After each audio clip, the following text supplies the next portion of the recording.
Hello, everyone, and welcome to another iWorkinSport live interview. This is episode number 8. This is a big one. This is a super cool one with a very special guest. Thank you for everyone that is there watching. There is already some comments in the house. I'm going to mention some of them right away. If this is your first time here, my name is João Frigerio. I'm the founder of iWorkinSport. If you don't know iWorkinSport, we actually started as an event a few years back in 2017 as a career fair, and today we've grown to a platform that connects employers and talents. We promote education and growth in sport.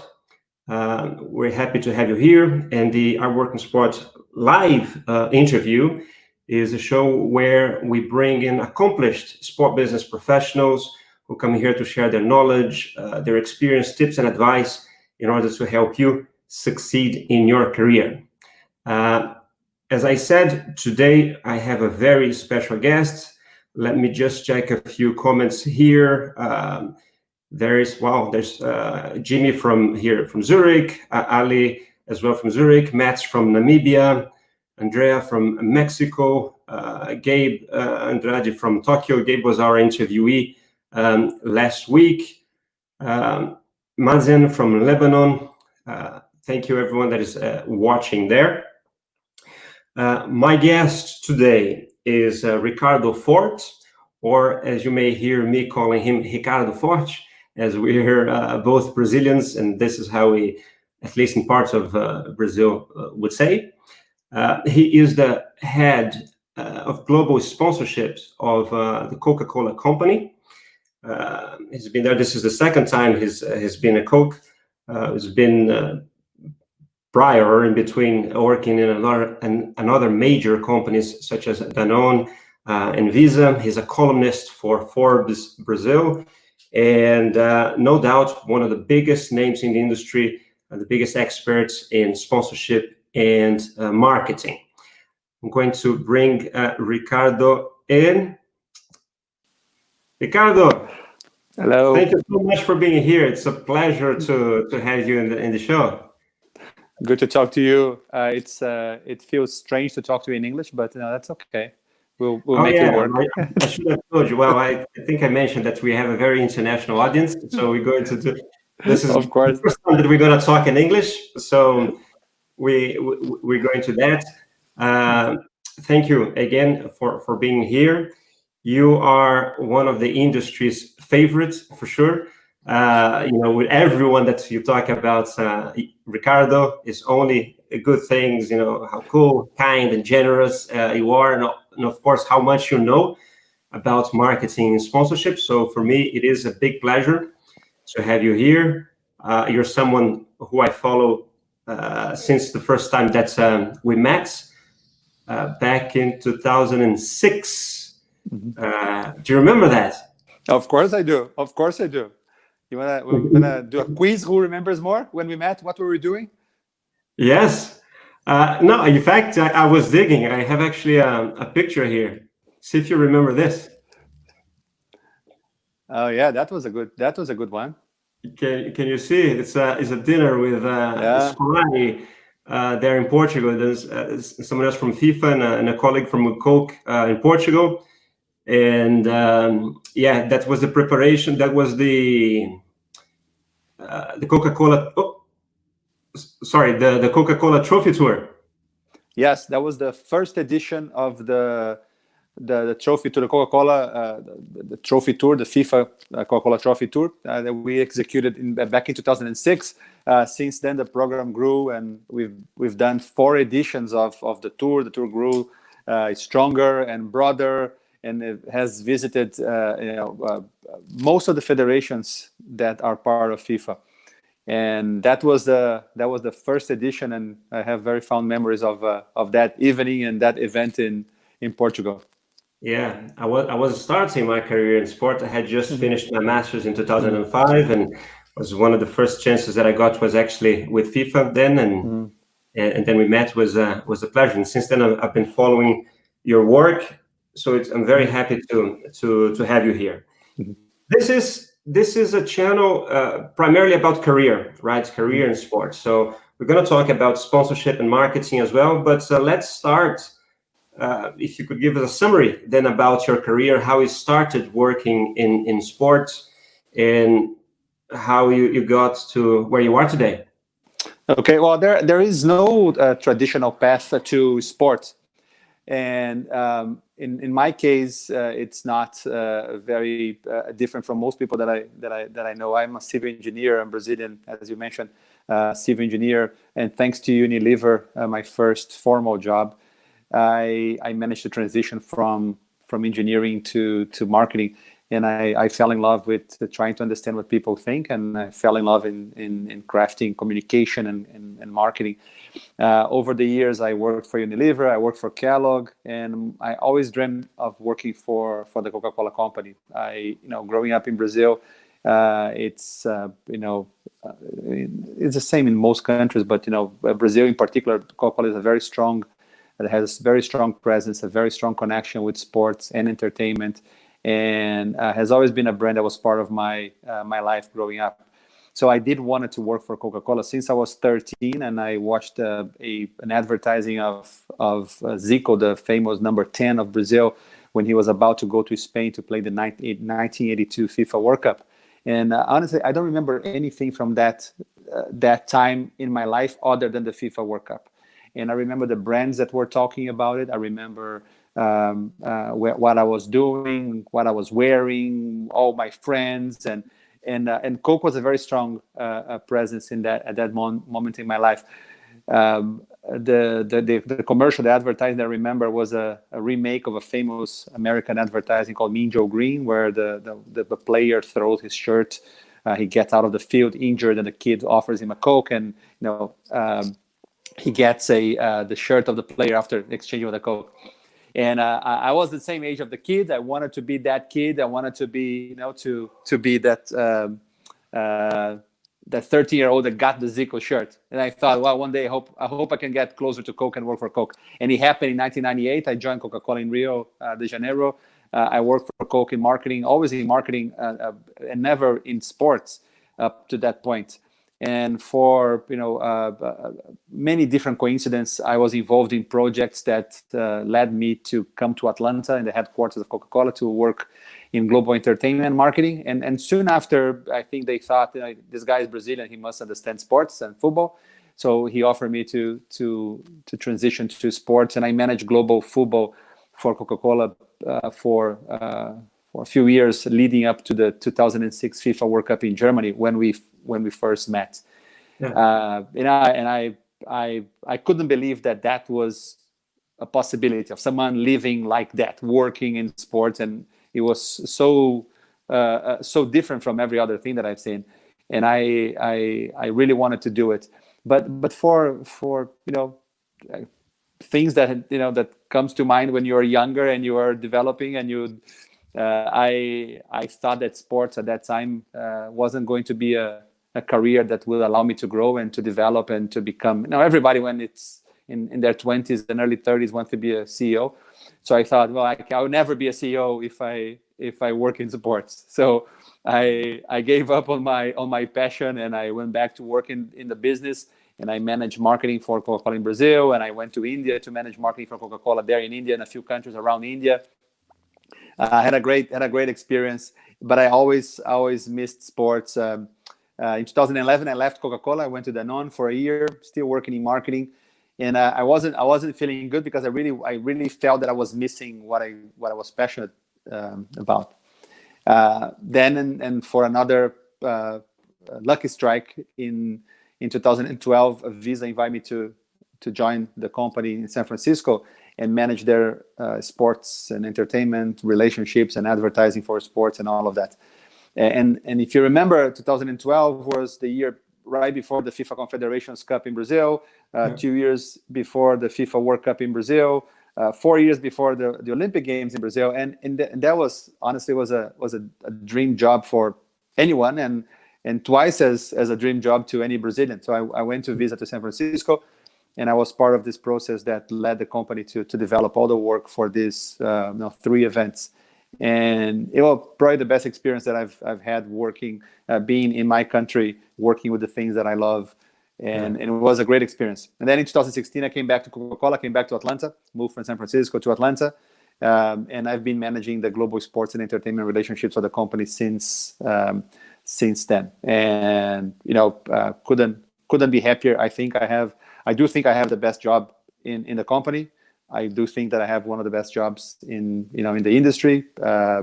I'm very lucky and very privileged to be doing what I'm doing for work. And there's so much to do in sports and entertainment, and Coke believes in that, supports that. So it's a great place to be and to have an impact in the business of the company and also in the industry, right? So. Yeah. Definitely. One of the great things of your job probably is that you met many of your sporting heroes. Did you get your shirt from Zico yet? No, in fact, I didn't. I've never got a shirt. I've never got a shirt from Zico, and fun fact, I've never met Zico. Coincidentally, I've met a lot of people, but one of the things that I tell everybody that wants to work in sports is you have to be really disciplined to separate what's your personal passion and what's your work. When I'm working, I'm signing contracts of people that I admire, and I cannot behave like a fan. I would never behave like a fan. So I would never ask autographs. We never take photos with celebrities and players, anything like that. And we always have to keep the behavior in check to make sure that you remember who you're representing and what you're doing and why you are in that position of having conversations with people that most of our friends would love to meet one day. So I have very, very few autographs. I have the only one that I asked in my life, not to say that I haven't asked any, was Pelé, and I met him. I worked with him for a few years, and I did it. At that time, I wasn't managing sports, so I felt that I could, but nothing else. I see. Yes. I asked because, the advantage of maybe not be signing multi-million-dollar contracts is that sometimes we can take some pictures and get some autographs, like this one here. That's actually signed by Zico. That's why I asked. That's good. I'm jealous. Don't be. Ricardo, you told us about your path to you get to your current job at Coke.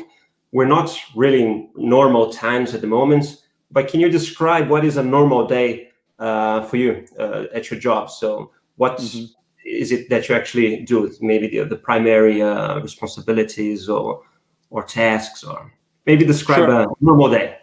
Sure. Yeah, and I just make a brief comment just on the normal times because there are so many people that are suffering and struggling these days for health reasons, for financial reasons. So it's a really a tough time for everyone. And this time, really, marketing and sponsorships it's taking a back seat in most companies, as it should.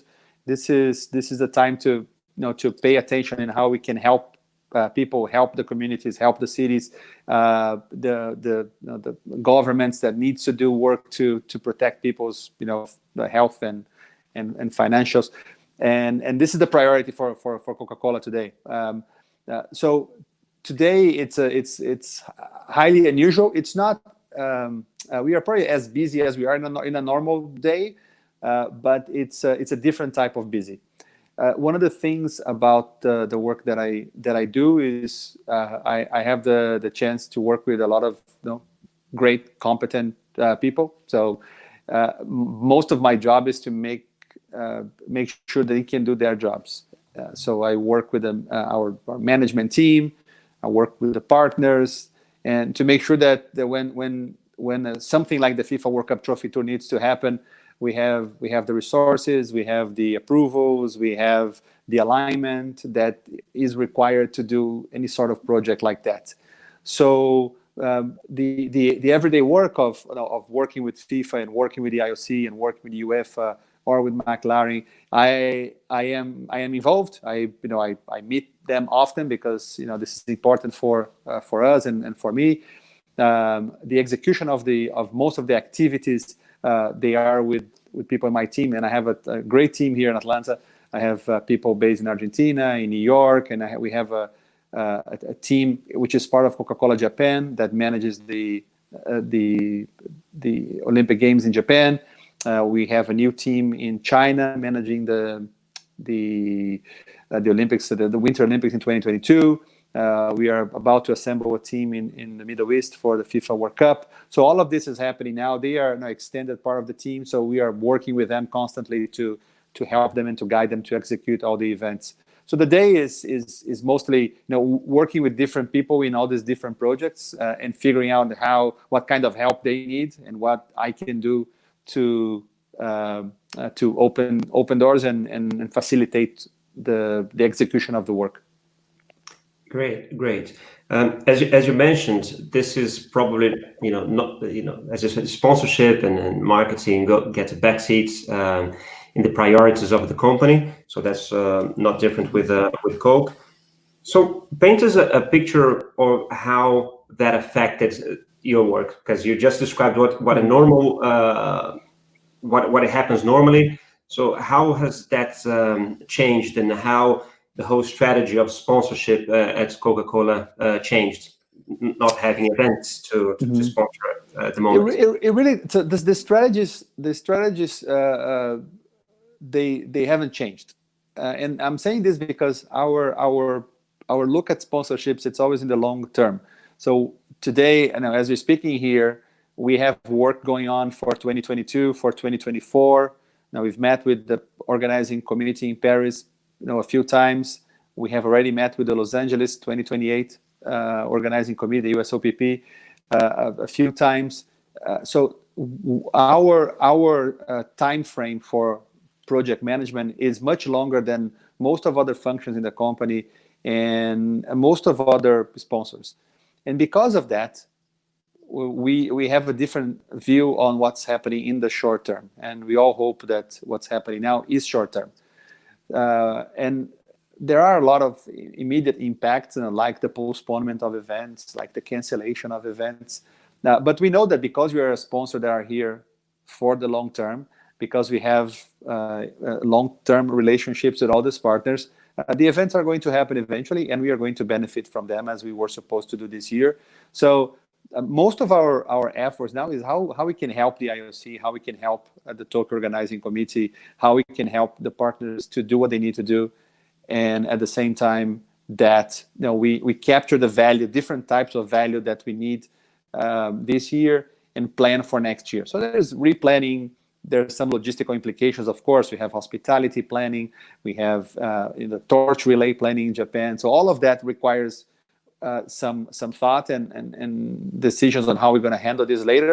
But luckily, the work is timeless. We can implement the work in the future when the games happen. And the same will be pretty much to every other partnership that we have. Cool. Thank you. Ricardo, I'm actually seeing there's a lot of comments already coming in, so I'm going to mention a few. So we have Rafa Mineiro from Adidas actually watching us, saying his regards, and Pauline is watching as well. Gaetan watching from New Jersey. And Enrique Pelosi, I don't know if he's in Milan or in Torino or in Brazil. Matak from France. I'm actually gonna have a drink here, because one of the persons watching is Ben. I know that he has a bet, and this is minute 19 of the placements. And there's from Sweden, from Singapore, people watching us from all over the place. That's great. A lot of good friends. Ben's a good friend, former colleague, and I'll do every chat that I have with friends in sports. There has to be a Coca-Cola, of course. Thank you for the merchandising, João. Great, Ricardo. more on the career side. So many of the people watching us are doing masters in sports management. You know, that I did the FIFA one many years ago and been working with many other schools here at iWorkinSport. And many of them probably are wondering, what does it take to go and work at a sponsorship department in a company like Coke? Or even like when you're hiring, you know, what you actually look at. What people may not realize is, I think that Coke, being a huge company as it is, the sports or sponsorship departments is relatively small, right? And then you have in each country scattered departments as well. Can you explain? So how can one start working for Coke in that area, and explain more or less how that business works in sponsorship? Sure. So every company is organized differently. At Coca-Cola, we believe that nobody understands the consumers, the local consumers, better than the local management team in each of the countries. So we have a great team in Switzerland managing the region and Switzerland. So they understand the Swiss consumer better than I would ever understand. And it depending on the size of the organization, of these business units, geographical business units, they have people dedicated to sponsorships. Sometimes it is a shared responsibility of a few countries, or the shared responsibility in a few functions. But every geography has someone that is dedicated in one shape or form to sponsorships, and they are part of the local units. So part of the global work that we do is to help them do their jobs better. So a lot of the work that the center does in many functions in corporations like Coca-Cola, but Coca-Cola is very strong at that, is how we empower people, how we build tools and intelligence and protocols and frameworks that will help people locally make better decisions when they are thinking about sponsorships. Because the vast majority of the investment happens locally, the more prepared they are to make good decisions, the better the outcome is going to be. So there's a lot of capabilities work on that. So when you think about working for a company like Coca-Cola in sponsorships, you can think about working in your country. So if you are in Brazil or Nigeria, there are people that are part of this global network in Brazil and Nigeria. Of course, the business of Coca-Cola is selling beverages, it's not selling sports. So the vast majority of people that work for Coca-Cola in marketing, they work in marketing, in communications, in promotions, in branding, and sponsorships is one of the functions. So there are not that large number of positions in each country, but there are a few in every country. Centrally, because we are a center of excellence and our role is to develop this intelligence for the company, we have a few more positions. And all of them are very specialized. We have the people that are working in football, for example. They have had experiences working for federations, for confederations, for FIFA, for US soccer, so on and so forth. UEFA, the people working in the Olympics, they have worked for the IOC, or they have worked in agencies that worked for the IOC or for Coca-Cola before. So when we think about hiring, we are looking for a specific talent in a specific function that it's today. Luckily, it's available in the market. So I am the product of several accidents that led me to where I am today.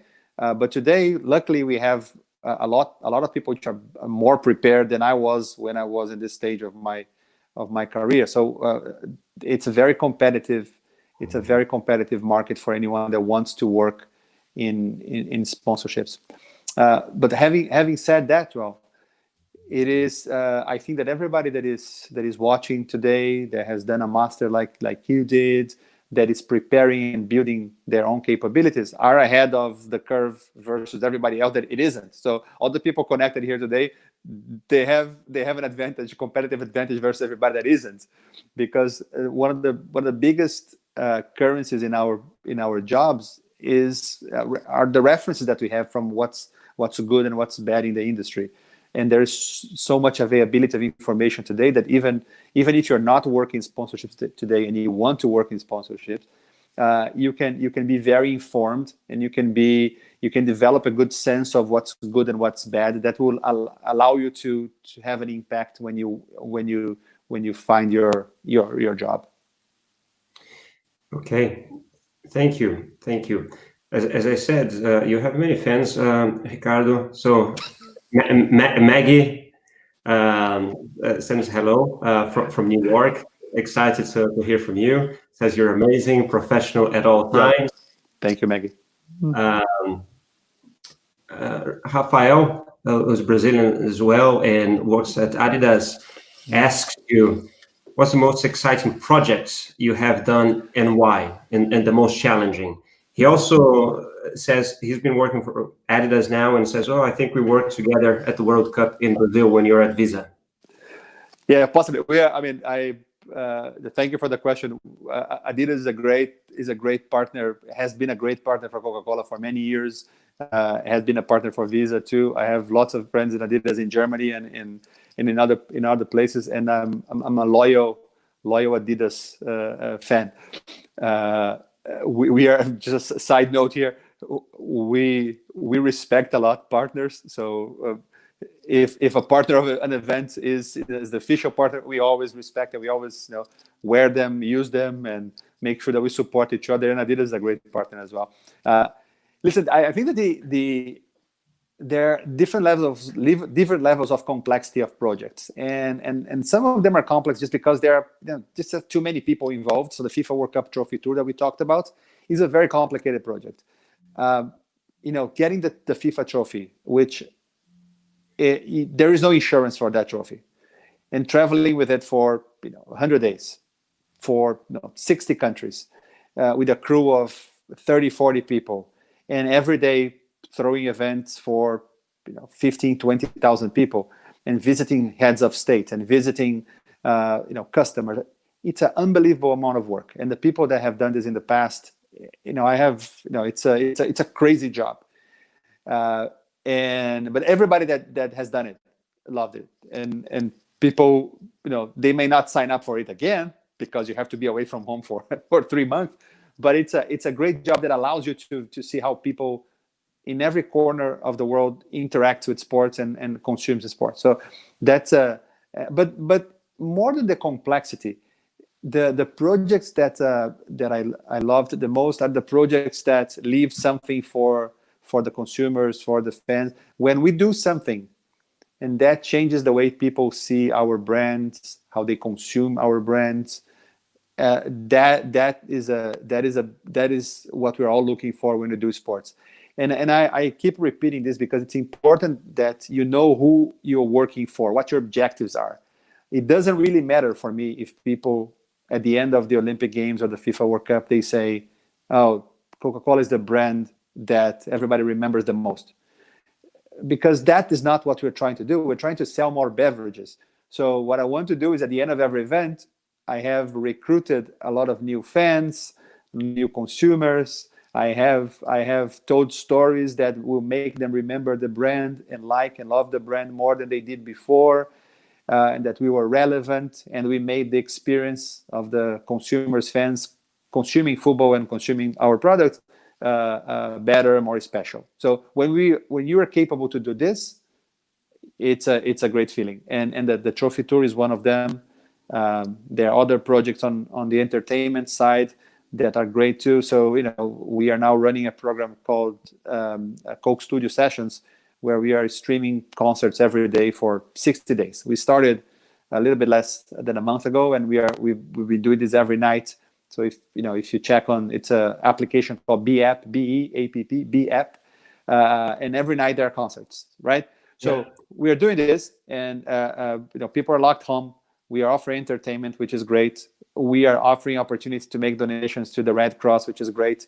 So all of that you can see there is an impact on people's moods in communities. So you can use sports and entertainment to do a lot of great things for your business, and do a lot of great things for people in general. Yes, we're going to talk about this Coke initiative I mean, caused in a way, or because of the times that we're in now. I'm going to ask you about some maybe best practices that you've been seeing in sponsorship at the moment.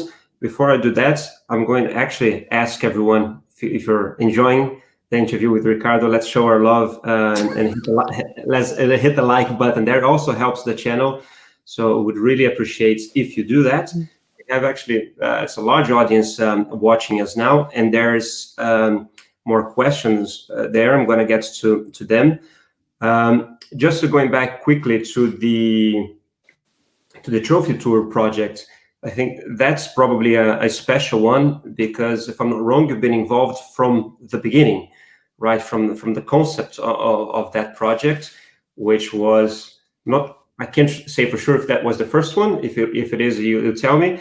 But after that, we've seen others doing, and even Coke, I think, doing with other partners, right? So that was a breakthrough, really. Yeah. So the idea of a tour with a trophy, the concept of a trophy tour is not new, and several right holders tried to do that in the past. But it's really challenging logistically because it takes a lot of effort and people to do it right. And if we compare the tour that we did in 2018, it's nothing like what happened in the first edition in 2006. And I'll give you some inside scoop here.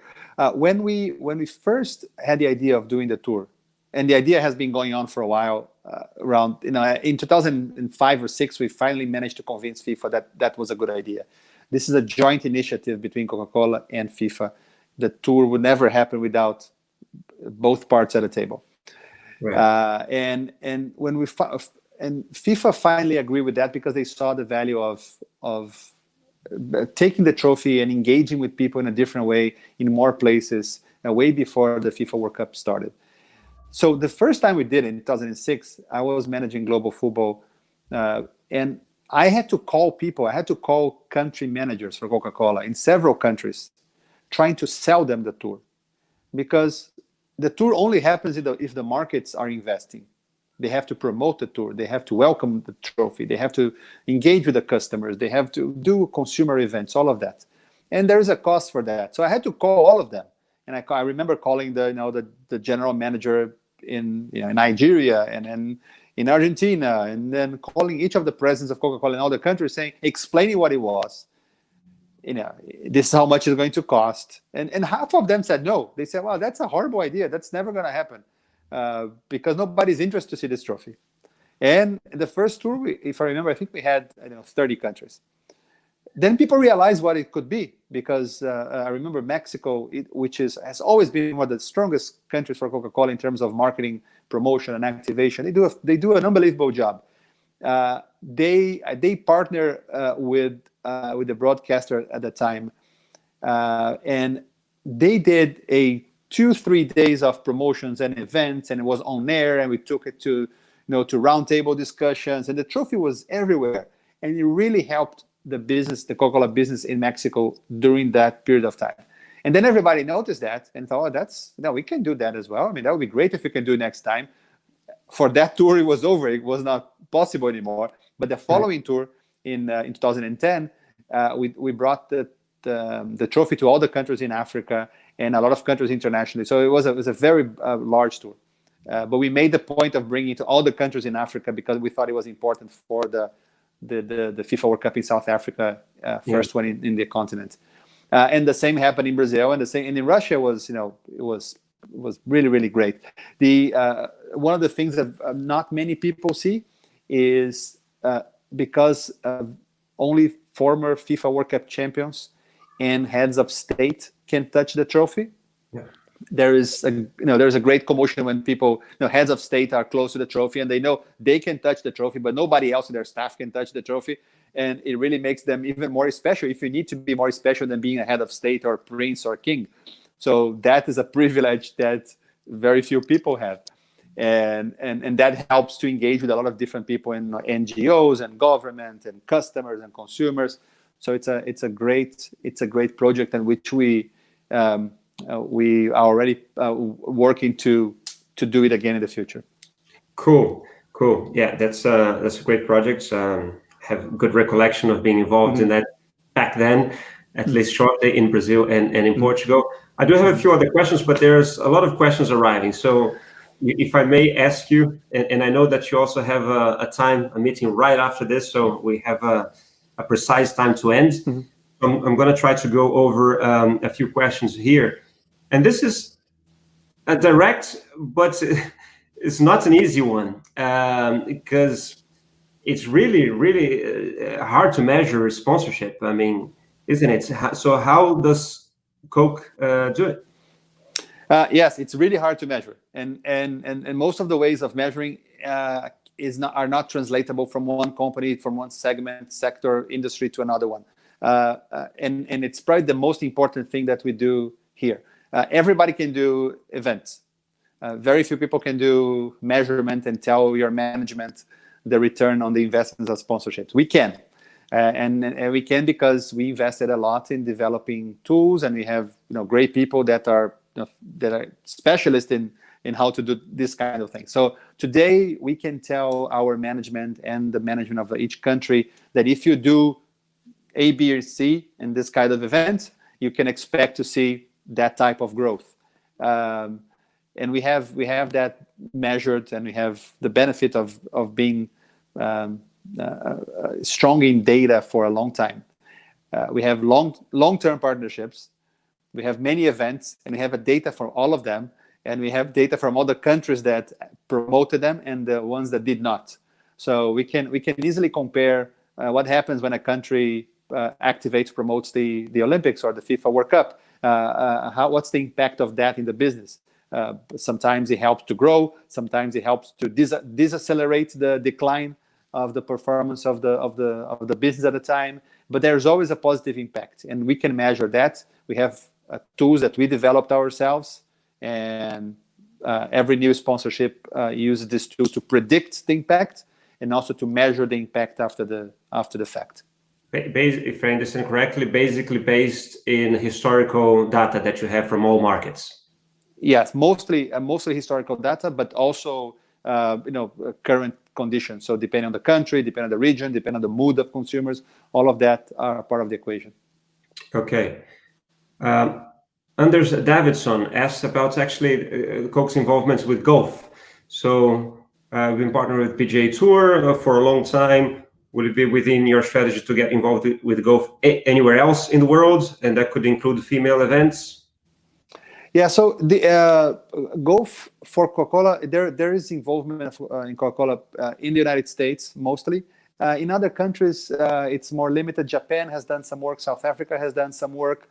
But when you think about the audiences that we talk the most, which are younger consumers, there are other priorities in the ranking of sports. Because of course, the funnel of decision is not which sport I should do.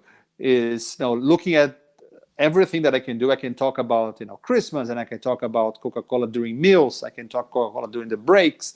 I can use sports to tell stories. I can use entertainment to tell stories. So when it comes to sports, what we do is we have data also on how sports are consumed in every country, which are the sports consumed in every country by each age group.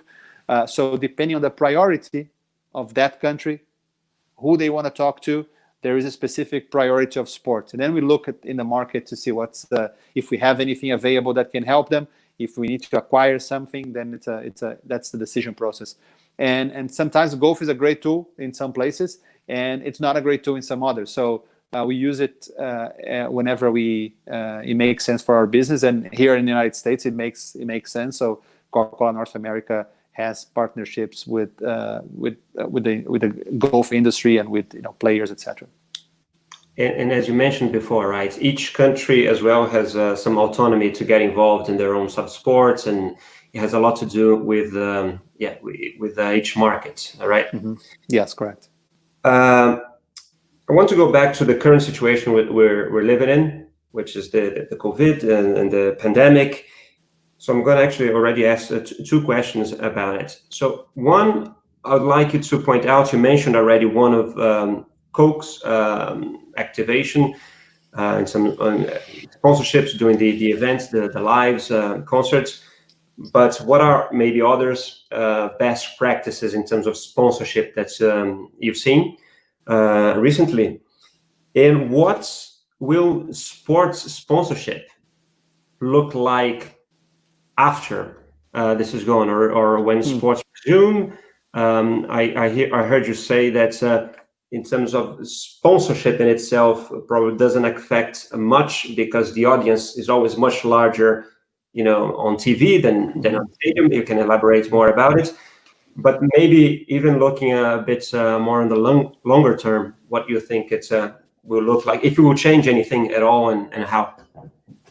Yeah. I mean, I don't have a crystal ball, but I mean, it will change, and it will change differently depending where you are in this ecosystem of sport, right? So if you are a stadium operator, if you're a team, if you play on a league, if you're the closer you are to box office, the more complicated it's going to be, because it's unpredictable, the behavior of people when you resume going to live sports. It will happen. We just don't know when and how and what restrictions. So it's really anyone making predictions of how this is going to look like. It's a guess game. So I wouldn't go there. But what I think it would happen. It has started before the crisis, and it accelerated during the crisis. Is just the importance of content, and each of the right holders, the capabilities that they have to develop and deliver content to the partners.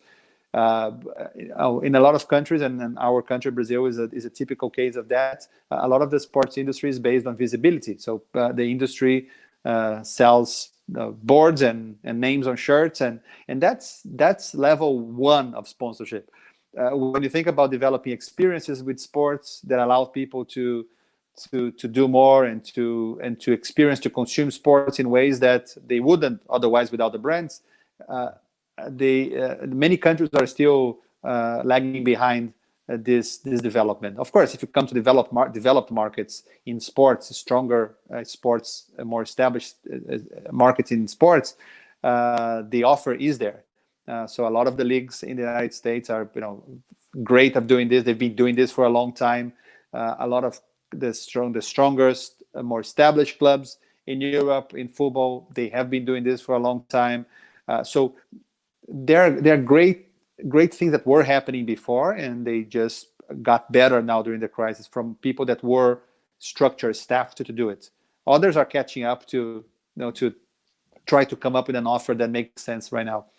But the one thing that I've seen developing a lot during this last 3 months has been the increased engagement of athletes and their presence online, which has been great. I mean, they individuals, athletes, artists, they have grown their presence in the digital platforms over the years, but now I think they have done a great job, and it's fantastic to see so many of them engaging often and casually and practicing and training with their fans. And I think this is here to stay. I think this is opened a door for athletes to do more and to become closer to their fans, and we're gonna benefit from that in the future.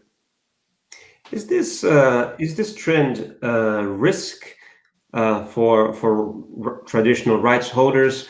I mean, for clubs, when you see their players actually becoming probably stronger brands than the clubs itself, or is it something that there is a way for them to leverage on it and actually make it in a positive way for them as well?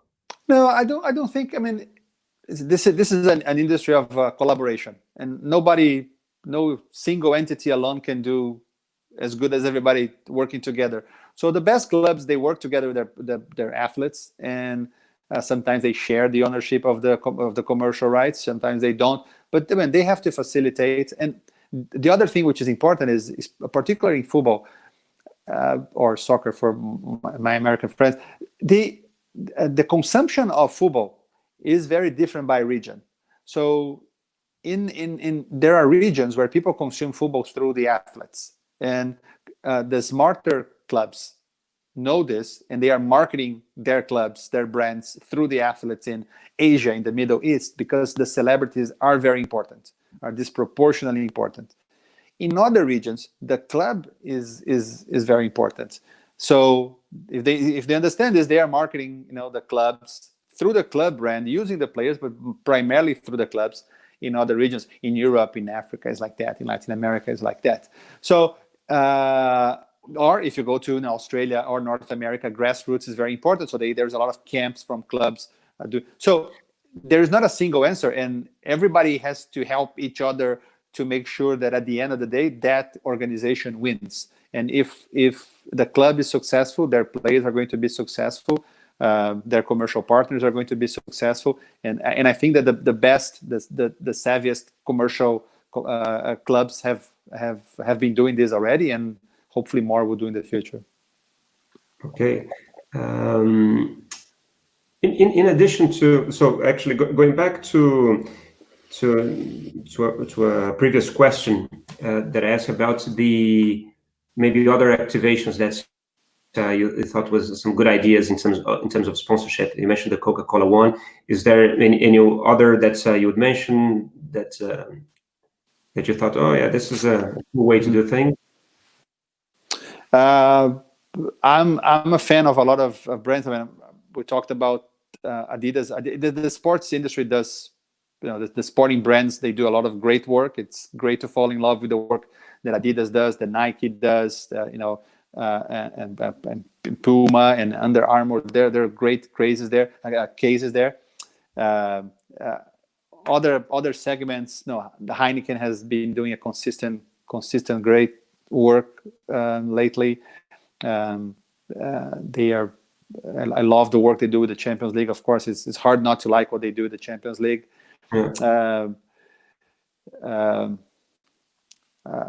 The beverage industry in general is very active. I think that what we do better than most is understanding people locally, and that's why when I think about the local activation, there is merit in global programs. But because the consumption of sports, they happen every day, it's we really pay a lot of attention that the promotion, the activation of the English Premier League in England is really well done, and my colleagues in the UK, they do a great job at that. That the promotions that we do for the teams in the Bundesliga in Germany by my friends in Germany is great, and all of that, the combination of all of that experiences is what makes a brand strong in sports. So yeah, there's a lot of great global cases, and we look at both the global and look at the local cases as well, because they are equally important. Coca-Cola North America has a great team, and they do a lot of good work. In every single sport, every single day there is an event from Coca-Cola. And it just takes a lot of work to do it. So great. We're approaching the last 5 minutes of our conversation, so I'm just going to read a few of the messages. Fatsi Mbele, Mr. Fort is so inspiring and love the sponsorship approach. Being in the industry myself and having led the sponsorship at Coke South Africa. Of course. Right. So suppose you know her. There is here a question from Boris that I will tie to my last question. How complex or how many hurdles would one have to go through to get Coca-Cola start getting involved in combat sports such as MMA? Do you ever see that happening? No. And actually, I will tie, so you can answer that one specifically. But my last question would be, actually, so I presume you receive hundreds of offers to get Coca-Cola to sponsor a project or a team or a competition, whatever. So how does someone get your attention? And what is the thing that almost everyone does wrong in trying to get your attention, or whenever you receive the hundreds of proposals? So let's start with MMA specifically, and then in general, for someone trying to bring Coca-Cola to work together with them. Yeah, sure. So I think it's unlikely that we'll develop a partnership in this space, and for a few reasons, but mostly because when we look at the people that we want to talk to, and we look at the priority, the preferences that they have in each of the countries, this is not at the top of the list. So before considering that, we'll have to go through a few other areas. We have to exhaust a few other areas. And today, in most countries, if you just look at sports and entertainment, there are other things that for our audience are more relevant than, I'll say, fighting in general. Just an add-on there. Are you responsible for the Coca-Cola company in general? Does that include energy drinks and other products, or are we talking specifically the beverage, Coca-Cola and Coke? No. So we work for the whole portfolio of brands. We have, and most people are not aware because that changes in each country. But we have, several. We are leaders in juices, and we have, a partnership with Monster, through which energy drinks are offered to consumers as well. Many brands of water, tea, and of course soft drinks. So everything that has bubbles, soft drinks like Coca-Cola, Sprite, Fanta, and we work for the whole portfolio. Okay, and yeah. So when someone approaches you, so what is the common mistake or something that really puts you off? First of all, I think I try to read everything that I receive, and I make an effort to answer everything. Of course, when somebody writes me for something unrelated to my job, it's a spam, right? But every proposal, every offer that we have in sports and entertainment, and if they come through email, LinkedIn, friends, whatever it is, I always make an effort to read, because and I value the time that people put to develop that. And the other thing that I try to do very often is to answer quick. So if it's I would know if it's a maybe or a no in the first 5 seconds. So if it's a no, I'll tell people that it's no, so that they can try to sell to other people. But I like the fact that they always come to Coke, because very often there are interesting things, and that leads to conversation, and leads to contracts, and leads to other partnerships.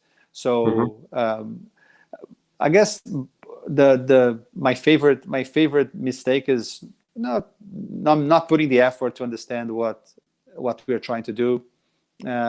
When people offer us things, and there's so much that we do, so much that we say online, available to everyone. So if anyone spends 10 minutes researching Coca-Cola, and listen to our CEO speaking, listen to our our executives speaking, they will understand what the company is trying to do.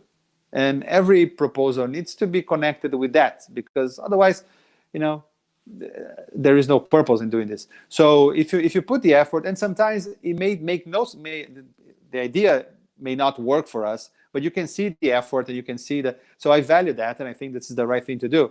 All the partnerships that we have at some point was an email or a letter that someone sent to someone else saying, "Hey, I have an idea." So yours may be the next one. All right, Ricardo, it's time for me to let you go. As agreed, I thank you so much for doing this. I think it was fantastic. There is still, I think, many other sort of questions here that we could answer. But thank you, everyone that sent the message. I will keep just, I'll leave them with another short message before we end. But I know that you have to run, so I want to thank you so much. And if you want to say anything else before you go, the floor is yours. No, thank you. No, thank you for the invitation. Thanks to all my friends that connected today. And Joao, you're doing a great job. And the one thing that I just want to tell you, and I've been repeating this over the last few weeks, things look very bad now, but they will get better. And we have the luxury, the privilege of working in an industry which is very resilient, and sports will come back faster than most things in life, because people care about sports, they care about entertainment. So it's very easy to be distracted with all the negativity there now. But try to step back and look beyond the crisis. Things will get better, and this industry is great and is going to offer a lot of opportunities for everyone. So be patient, and things will get back to where they should be. So good luck to everyone in your careers. Thank you for your invitation again, João. Thank you so much, Cheers, Ricardo. We'll keep in touch and keep doing the great work that you do. As you could see, you're an inspiration for a lot of people that are watching us. So Thank you very much. Bye-bye. Okay. Hi, everyone. So I hope that you enjoyed this. Ricardo is awesome, was a great guest. I will actually bring some comments in, or just read some names. Hello, Mamé Paulo. How are you from Brazil? John Coates again. Rehan from Pakistan. Thank you for watching. Alia, thanks a lot. There's Alvaro.